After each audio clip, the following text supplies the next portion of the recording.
Okay, we are starting our next digital assignment. It is a spot illustration assignment. And through this assignment, we are going to learn how to digitally color. So what is a spot illustration? Ooh, here we go. So it's a little different than a logo. It is an illustration that floats on its own. And they were called spot illustrations initially because when you had a book that had full page illustrations, for every chapter, every once in a while you'd want a little tiny illustration, maybe at the beginning of the chapter, just floating in the corner. And so those would be called spot illustrations. Successful spot illustrations have to be able to hold up on their own. So their shape is self-contained. They're not cropped. So you see a spot illustration put into use right there on the website. And it needs to also work on multiple backgrounds. So think of it like a sticker design or a t-shirt logo, t-shirt design. These are all good examples. Notice that none of them have a box around them, right? So whatever it's for.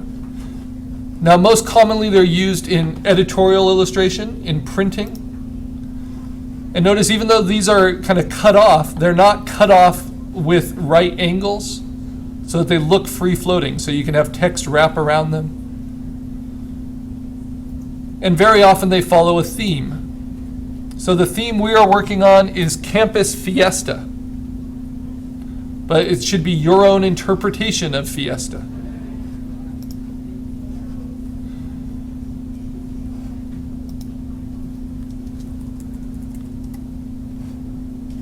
And it should show your personality. Now, the benefits of this is that if you make a cool spot illustration for Fiesta, then it could be used very easily as a sticker or as a medal or as a patch. All of those are good applications of spot illustrations. But you want to think first and foremost of the shape that you're using, and that shape communicates something. And it might have layered reeds to it. So this is not a spot illustration because it fills the whole space. But this guitar, just on its own, that is a spot illustration. And then in our next assignment, we will do logo type design, which is like a spot illustration with text. And then we'll put the two together into a poster. Okay? These are examples of spot illustrations, though very cliched ones. So you want to make them your own. That's a pretty fun Day of the Dead spot illustration. So how do we get started?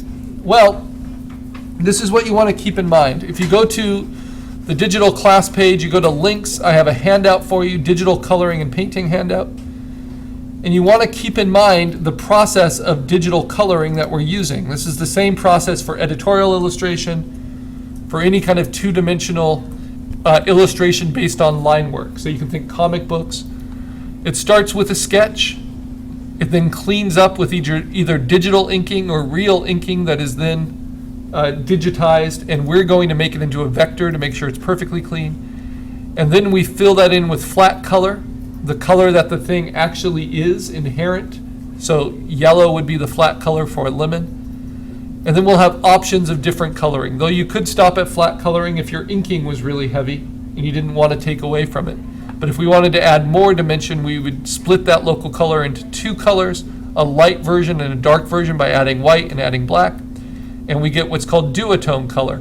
We can separate out that shadow with a hard, clean edge, cut edge, and that would be one type of duotone, or we can gradate the edge and soften it, and that would be another type of duotone.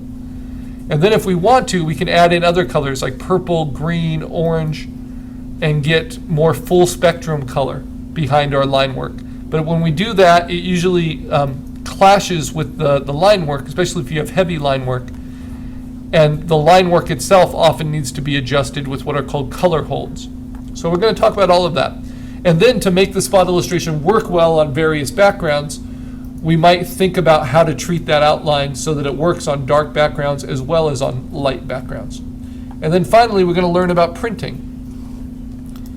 And printing processes take this smooth gradation of millions of colors, and actually we can digitally prepare it for printing by offsetting the colors and separating them out as an effect, which is kind of a vintage effect, but something I want to show you how to be able to control digitally. And that gives you more controlling of the professional printing process.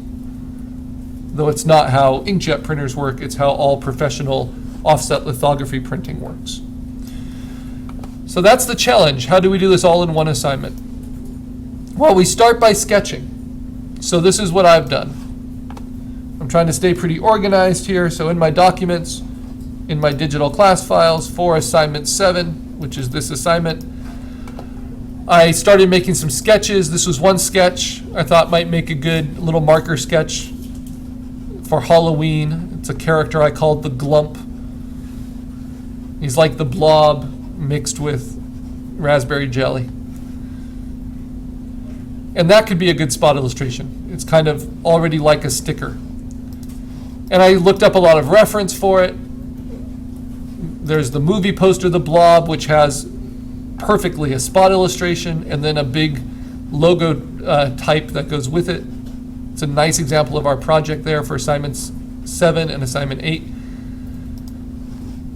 And then there was this great reference of a blob fish. That's kind of fun. And then there's a comic book character, the Blob. Let's see what kind of coloring that uses. So here you see the black line work. So this is digital coloring. And you see duotone soft edge coloring underneath that line work. White and black are not colors, so they can be mixed into any local color, like the yellow of the belt, the peach of the skin, the blue of the leotard, and they augment the color, but they don't change it, so it's still duotone color. That's soft edge. Here we have a character design of the Blob, and you see cut edge duotone here. You see the kind of clean edge of the dark pink with the yellowish skin tone, even though he just has regular flat color in his hair and flat color on his leotard.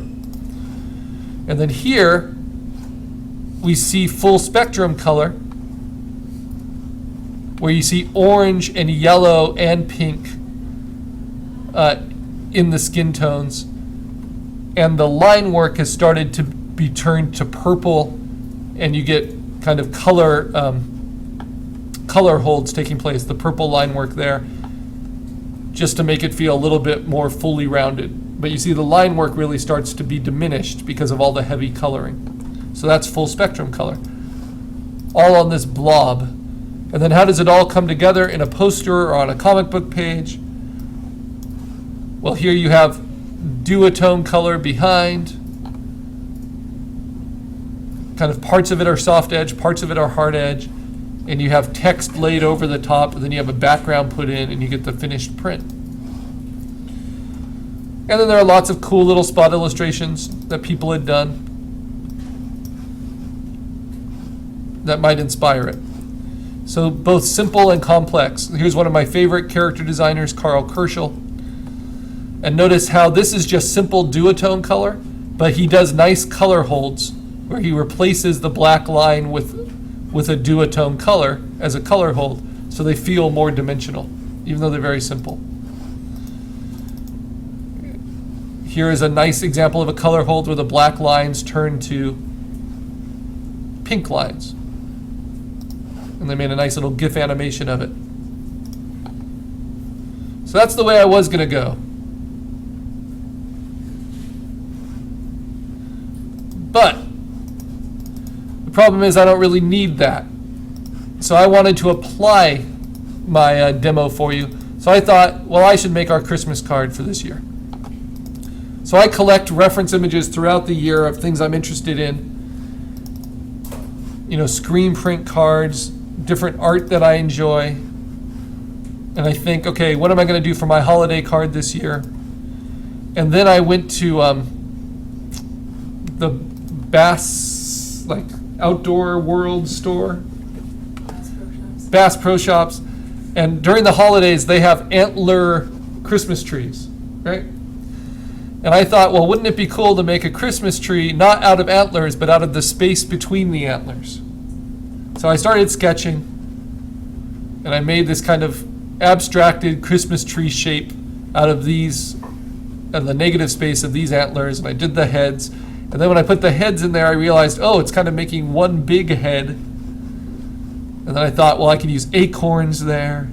My wife loves squirrels. And can kind of suggest another head there with the ears and these antlers being all part of a central head. Then it was getting kind of trippy, and then I had to like refine it. We have a lot of oak trees where we live, so I'm using oak leaf motif, and then some just kind of tattoo banner work for my signs. And then my son said we need to put our hamster in there, so I put our hamster up there. All right, so this will be our Christmas card, but this is just the sketch. And it looks like a very full space. It looks more like a poster than a spot illustration. So what I needed to do was pull out the spot illustration from the idea. So what I did is I inked it. I took my sketch and I took tracing paper, and then I inked it selectively. So I just inked this middle part as the spot illustration. And you know, it might even be a stronger spot illustration without this middle part. I'm not sure yet. Now by inking it, that allows me to, on a separate sheet, this is uncleaned, you can see that it takes my ink work and it allows me to digitize it. And you see I have little bumps and little corrections there.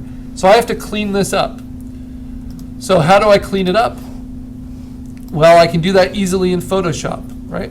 So I'm going to right click it, open it with Photoshop. This is after inking it and scanning it. I'm just working on my spot illustration for now. Later I'll get to the text. And I have to make this look as like the cleanest line work possible so that I can then take it into Illustrator, live trace it into a vector, and then complete it. But why stop there? There's advantages to digital raster files. So while it's a raster file, you know, pixel based, and I scanned it at a high resolution at about 400 pixels per inch. But you can see, and I scanned it in color to get the best image, but you can see there's lots of color in there. So how do I take that all out and clean it up? And this is something I've had a lot of practice doing with my cartoons over the years. So first I duplicate my inked sketch, so I can always go back to it if I need to. Then I go right to image adjustment levels, and I'm going to really push up the whites, really amp up the blacks, right to the center of their peaks. And you can see what that does. It cleans up all of that messiness of the paper, and it cleans up all that color in the line work. And then I have to use the midtones to decide how thick should the lines be.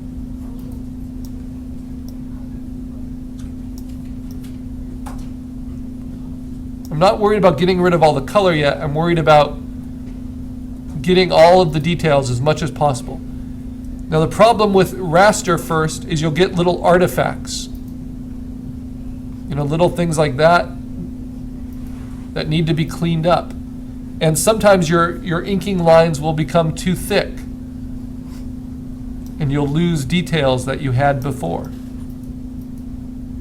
Like that little space there.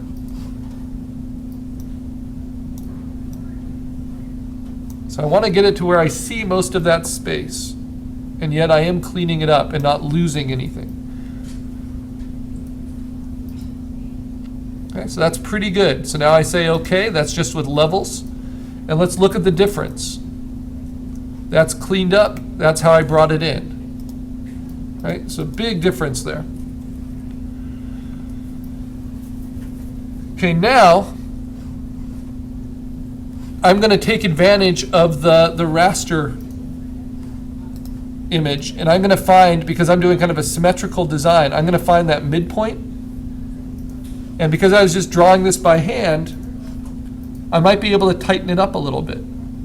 So now I'm going to duplicate that, and I'm going to transform it, just like it was any other kind of composite element.